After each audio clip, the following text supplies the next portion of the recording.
Hello students. आज हम पढ़ने वाले हैं कुछ क्वेश्चन परसेंटेज चेंज अगर किसी क्वांटिटी का निकालना है। और हम लोग उसका बेसिकली पढ़ेंगे परसेंटेज चेंज इन पावर। सबसे पहले ना एक चीज़ को समझो, परसेंटेज चेंज निकाला कैसे जाता है। जैसे मैं कहता हूँ कि परसेंटेज चेंज इन पावर निकालने का क्वेश्चन दिया जाए तो ये निकाला जाएगा final power minus initial power divided by initial power this multiply by 100%। इस बेसिक से निकाला जाएगा। वैसे अगर बेसिक बात कहूँ, जैसे आप निकाल रहे हो यहाँ पर परसेंटेज चेंज, तो देखो पावर का लिख रहे हो तो final power initial power upon initial. किसी भी क्वांटिटी का परसेंटेज चेंज हमेशा निकाला ही ऐसे जाता है, final quantity minus initial quantity divided by initial quantity into 100%। This gives you the percentage change in any quantity.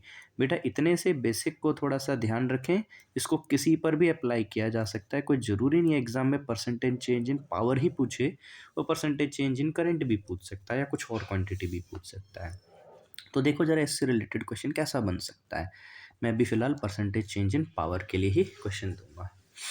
जैसे क्वेश्चन दे दिया, calculate the percentage change in power for a resistor if change in current is 200%। देखो अब इस question को हम देख रहे हैं तो दो तीन चीज़ें हैं जो अकॉर्डिंग टू क्वेश्चन हमें वो चीज़ें समझनी है। पहली, निकालवाना क्या चाह रहा है, परसेंटेज चेंज इन पावर, मतलब चेंज का मतलब हो गया डेल्टा पी। अब ये चेंज नहीं निकलवा रहा, उसका परसेंटेज निकलवा रहा है, मतलब ये निकलवाना चाह रहा है। Second, if change in current, और किस में दिया है, परसेंट में, मतलब चेंज इन करंट तो होता डेल्टा आई, लेकिन इसने परसेंट में दिया है, मतलब ये परसेंटेज चेंज इन करंट दिया है इतना। ठीक है। और आपको बोला जा रहा है फॉर अ रजिस्टर। ठीक है, अब पढ़ के देखिए, calculate the percentage change in power for a resistor. जिस रजिस्टर की बात वो कर रहा है उस रजिस्टर का कोई चेंज नहीं हो रहा, मतलब रेजिस्टेंस क्या रहने वाला है, सेम रहने वाला है। तो देखिए ये तीन टर्म्स हैं, आपस में मिलकर एक रिलेशन बनाती होगी। ठीक है, ये तीन टर्म्स हैं जो आपस में मिलकर एक रिलेशन बनाती है।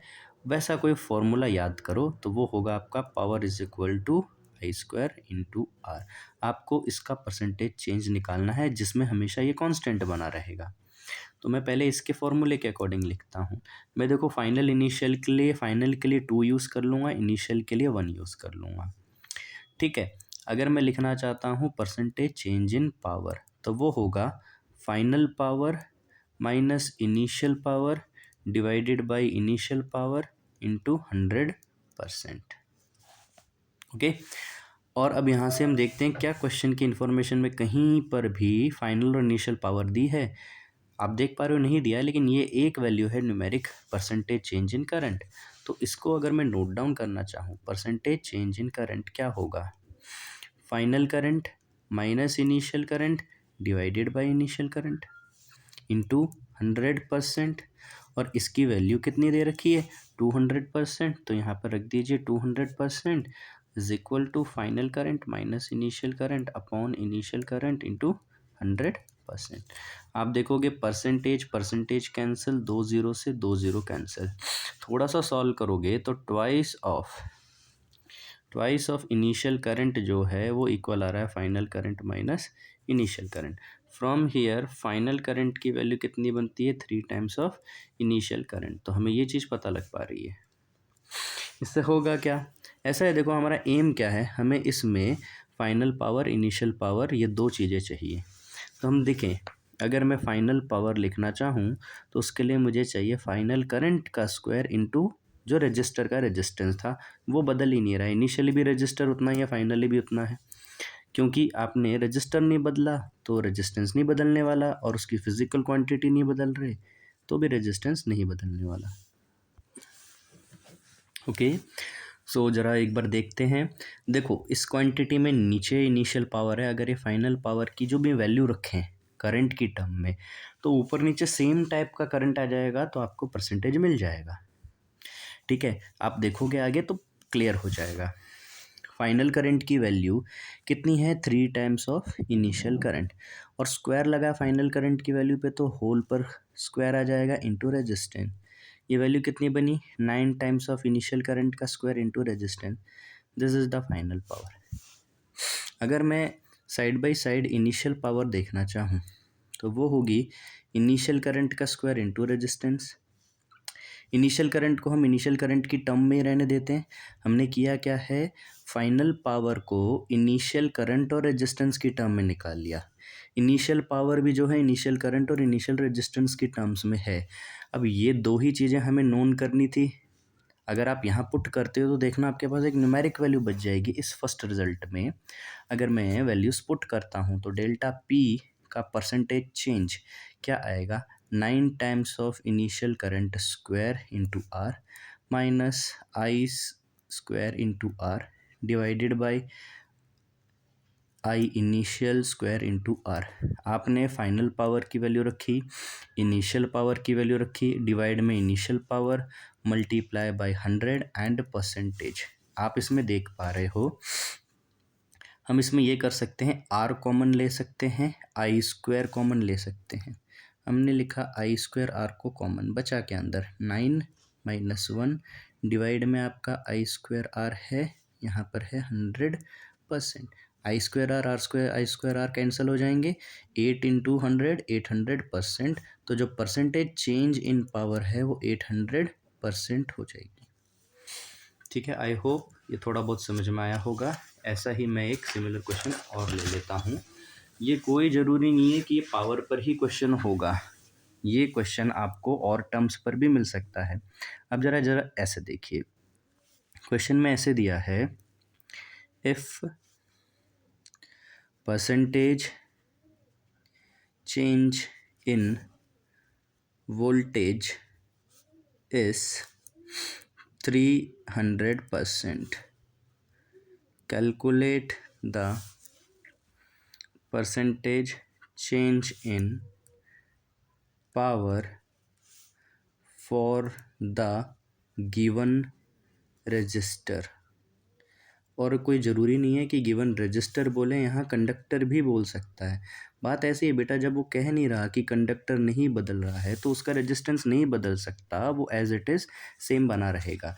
अब अकॉर्डिंग टू क्वेश्चन आपको पहले तो डेटा निकालना आना चाहिए। Percentage change in voltage, percentage किस चीज़ का है, वोल्टेज के चेंज का, कितना दे रखा है 300%। फिर निकलवाना क्या चाहता है, परसेंटेज चेंज इन पावर, मतलब ये तो हो गया चेंज इन पावर, और परसेंटेज में निकलवाना चाह रहा है तो ये कैलकुलेट करवाना चाह रहा है। किसके लिए, एक गिवन रजिस्टर के लिए, मतलब उसका रेजिस्टेंस एज इट इज़ रहेगा, कुछ भी चेंज नहीं होगा, सेम बना रहेगा। तो आपको इस बार जिस फॉर्मूले का यूज़ करना होगा पावर निकालने के लिए, वो फॉर्मूला इन तीनों टर्म से मिलकर बनता होगा, मतलब power is equal to V square upon R से बनता होगा। ठीक है, जिसमें ये जो आर है ना, इसको क्वेश्चन मार्क नहीं कहें, ये सेम रहेगा, पहले भी, इनिशियली भी एंड फाइनली भी।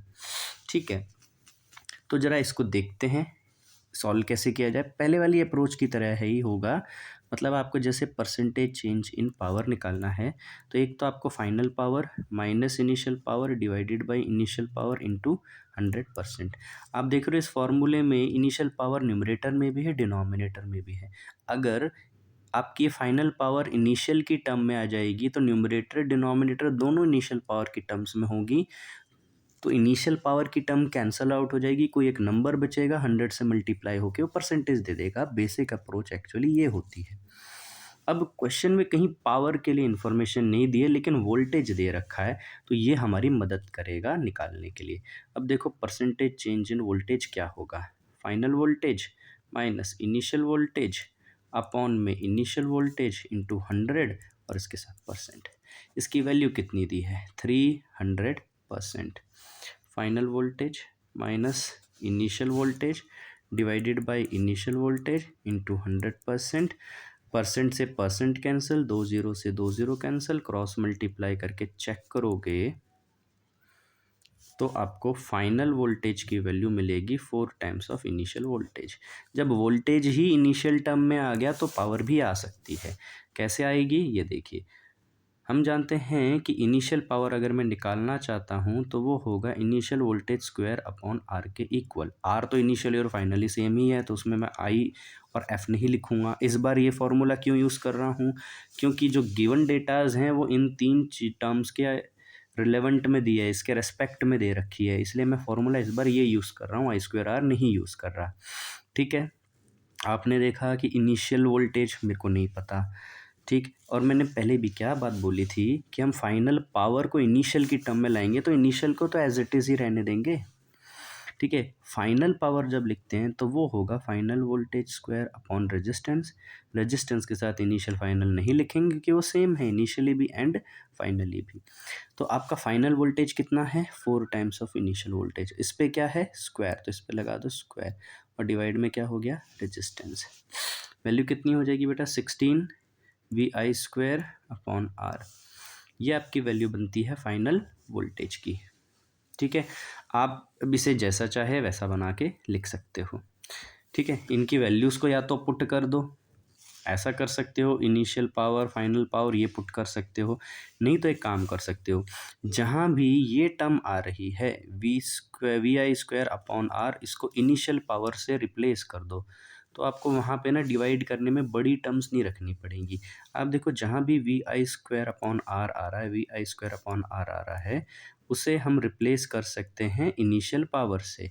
ठीक है, तो यहाँ है 16 V I square upon R, इसकी जगह मैं पावर इनिशियल रख दूँ।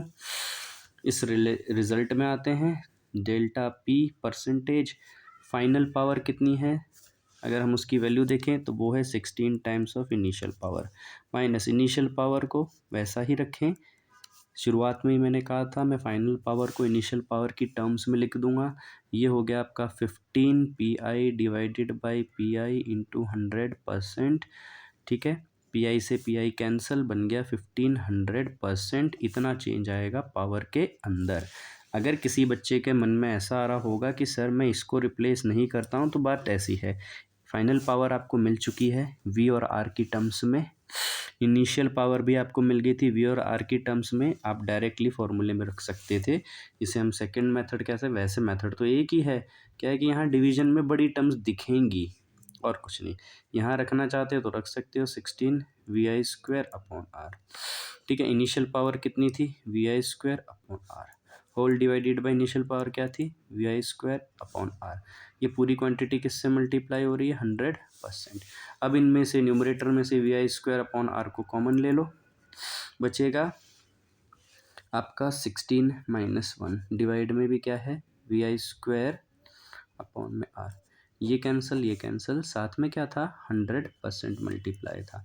टोटल कैलकुलेशन करते हो तो 16 माइनस 1 15, 15 इंटू 100, 1500%। चाहे ऐसे कर लो, ये जो इतनी बड़ी टर्म्स थी उसे किसी एक टर्म से रिप्लेस कर दिया यहाँ पर जैसे, या तो ऐसे कर लो जो यहाँ पहले बताया था।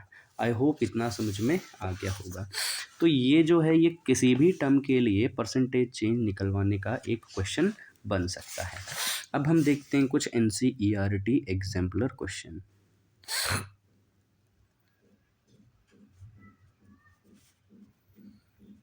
बेटा मैं सोच रहा हूँ इसे मैं नेक्स्ट वीडियो में बना देता हूँ, ताकि वीडियोस इजीली देखी जा सके, अपलोड करी जा सके।